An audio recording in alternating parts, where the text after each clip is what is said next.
ఈ పాలసీ 2024కి సంబంధించి special face counselling అయితే షెడ్యూల్ అయితే రిలీజ్ చేశారు. స్పెషల్ ఫేస్ కౌన్సిలింగ్ సంబంధించి ఎప్పుడు ఉంటుందనేది వీడియోలో క్లారిటీగా ఎక్స్ప్లెయిన్ చేస్తాను. దానికంటే ముందుగా మన ఛానల్ ఫస్ట్ టైం అయితే చూస్తున్నారు, సబ్స్క్రైబ్ చేసుకోండి. పక్కన గంట సింబల్ గట్టిగా నొక్కండి. మన ఛానల్లో పెట్టే ప్రతి వీడియో మీకు నోటిఫికేషన్ కింద రావడం అయితే జరుగుతుంది. ఈ వీడియో కనుక నచ్చినట్లయితే లైక్ చేయండి, షేర్ చేయండి, కామెంట్ చేయండి. ఫ్రెండ్స్, వీడియోలోకి అయితే వచ్చేద్దాం.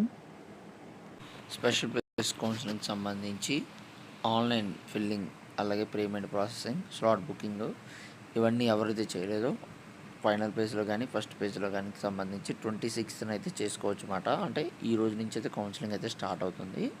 సర్టిఫికేట్ వెరిఫికేషన్ అనేది 27th నుంచి అన్నమాట. వెబ్ ఆప్షన్స్ ఇవ్వడానికి 27th, 28th, ఫ్రీజింగ్ ఆఫ్ ఆప్షన్కి సంబంధించి 28th క్లోజ్ అండి. సీట్ అలాట్మెంట్ ఆర్డర్ అనేది 31st అయితే రిలీజ్ చేస్తామని చెప్పడం అయితే జరిగింది. Station fee self reporting through website అయితే 31st నుంచి 1వ తారీఖు వరకు అయితే చేయొచ్చు అన్నమాట.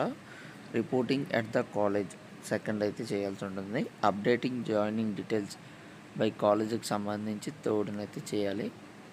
ఇవి ఫ్రెండ్స్ టీజీ పాలిసెట్ 2024 స్పెషల్ రౌండ్కి సంబంధించి కౌన్సిలింగ్ డేట్స్ అనేవి అన్నమాట. ఆ తర్వాత ఇంటర్నల్స్ రైడింగ్ అనేది కండక్ట్ చేస్తారన్నమాట. ఆ తర్వాత మీకు అయితే స్పాట్ అడ్మిషన్స్ అయితే ఉంటాయి. ఇంటర్నల్ స్టడీంగ్ చూసుకున్నట్లయితే కనుక 5th, 6th అయితే కండక్ట్ చేస్తారు. డైరెక్ట్గా వెబ్ ఆప్షన్స్ అయితే ఇవ్వచ్చు అన్నమాట. దీనికి కూడా ఫీజు రీఎంబర్స్మెంట్ అనేది ఎలిజిబిలిటీ ఉంటుందని చెప్పడం అయితే జరిగింది. అలాట్మెంట్ ఆఫ్ సీట్స్ 8th తారీఖున అయితే మీకైతే రిలీజ్ చేయడం అయితే జరుగుతుంది. మళ్ళీ మీ అలాట్మెంట్ ఆర్డర్ని డౌన్లోడ్ చేసుకుని, అలాగే ఏదైనా బ్రాంచ్ కనుక సేమ్గా ఆ కాలేజీని వస్తే వేరే బ్రాంచ్ అనేది మళ్ళీ రిపోర్ట్ అయితే చేయాల్సి ఉంటుంది మీ కాలేజీలో.